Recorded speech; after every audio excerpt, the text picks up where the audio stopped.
छत में आए तो बहुत प्यारा मौसम हुआ था।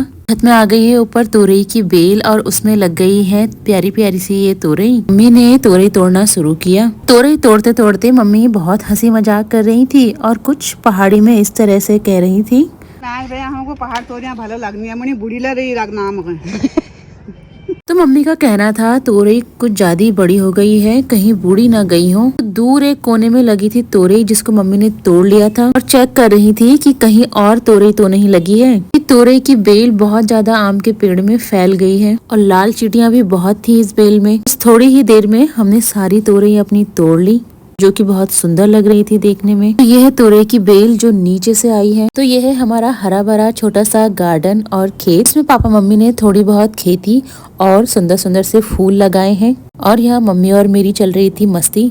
मम्मी और देवरानी जी ने सब्जी काटना शुरू किया और साथ में चल रही थी हमारी गपशप। तोरई हो रही थी बहुत ज्यादा सॉफ्ट। सबके साथ ऐसी हंसी मजाक मिलकर काम करने में मजा बड़ा आता है। यहाँ कट गई थी सब्जी और बारी थी अब मेरी बनाने की। यहाँ प्याज टमाटर लहसुन धनिया मैंने सब रेडी कर दिया था। सब्जी यहाँ मैंने बनानी स्टार्ट कर दी थी फटाफट से।